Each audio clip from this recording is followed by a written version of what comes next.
Ladies and germs, it is day 6 of Shark Week, and today I am doing another and the last Wild Eye review for Shark Week. Now this movie is Raiders of the Lost Shark, as you see right there in the middle. Now then, that cover is pretty damn cool. It does make it look a bit more exciting than the movie actually is.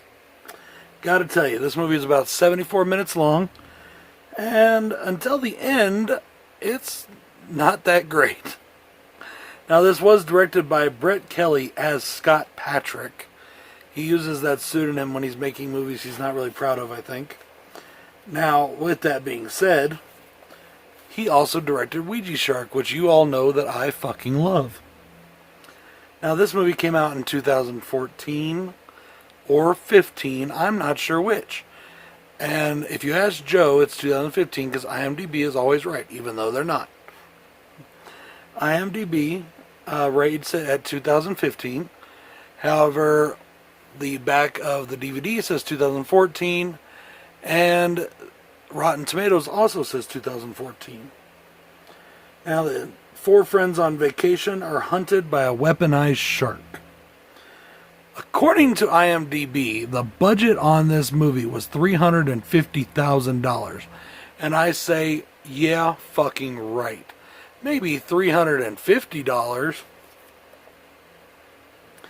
I'm going to start with pros because I have less of those.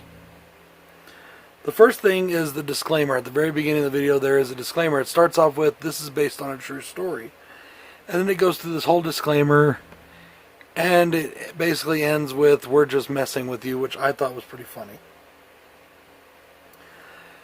Pro number 2, there is a character in this movie called Captain Steubings, which I love. Pro number 3, oh my god, what the fuck, a flying shark. Now, we've seen flying shark movies before. Ouija Shark happens to be one of them because it's the ghost shark. But the flying shark in this came right out of nowhere. I'm usually used to seeing in this movie the shark leaping out of the water, out of about 2 feet of water, and it's like a 20-foot shark, and diving back in while killing somebody also into 2 feet of water. Yes, a 20-foot shark doing a flat-out nosedive into 2 feet of water, and it goes right in. That makes lots of sense. Now that is one of my cons, ladies and gentlemen. Okay, so what the fuck flying shark? Let's get back to that. Why is that a pro for me? We've seen that in other movies before. It's not a big deal. It's actually where the movie got kind of interesting, where I actually started to have some fun. I thought it was pretty cool when it took out the airplane. That was kind of dope. Now, starting off the cons, and I already mentioned one a little earlier, but really starting off the cons, the first con for me was the absolute ridiculous dialogue in this film. There is a girl at the beginning of the movie, she's telling this guy that she's with, who she just met, who she threatened to, that they were through if he didn't come back. And it's like, wait, you just met this dude, you just started going with, like, you were just fooling around with him. You're not even a girlfriend or anything. So, whatever, your threat's kind of hollow. But anyways, that's neither here nor there. She says, let's go out under the stars in the middle of broad fucking daylight. I mean bright fucking daylight. Like middle of the day, noonish. And I was just like, oh my god, either this bitch is blind, stupid, or they just really didn't match the dialogue to the setting. Okay, I already mentioned the shark jumping out and diving into 2 feet of water. Cops without uniforms. Once again, we get a low-budget film where the cops don't have uniforms, or they have pseudo uniforms, which I just don't dig. The other thing about these cops is that they serve absolutely no purpose in the movie whatsoever. A deputy keeps going in to report to his sheriff, even though the deputy's already pointed out, we're in Canada, we don't have sheriffs. And the sheriff says, call the National Guard. He's like, sir, we're in Canada, we don't have a National Guard. He calls him captain, then he calls him sheriff. There's no point to them whatsoever because they never do anything in the film.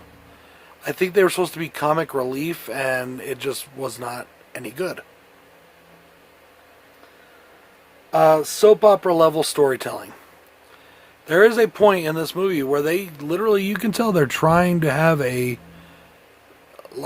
actual drama, deep, storyline to it, and it just does not work at all in a silly shark film. Absolutely does not work. My last con is that it drops the audio right in the middle of the film, like really low, and then it comes back a little later, but still, it's a technical issue. But why is the audio just dropping out in the middle of the movie like that? A little weird. Anyways, guys, honestly, this film, if you don't take it seriously at all, can be kind of fun, but it's pretty much a rough watch. I'd give it maybe 1 star out of 10 if I was ranking. But, at the end, it did catch a little bit of my attention. But for the most part, my attention wandered during the making of this. I was putting together some prize packages through a contest that's coming up soon. This is Bronco Juggalo saying, enjoy Shark Week. There's one more day to go. Thank you, Q's Reviews, for presenting Shark Week. Peace.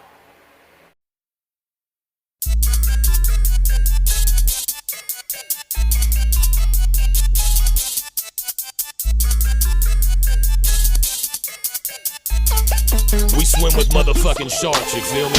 Yeah, I'm a street shark. Say razor T sharp. Jaws ain't fucking with Coachy, nigga. I eat smart. Mean got a school of fishies riding on me seaside.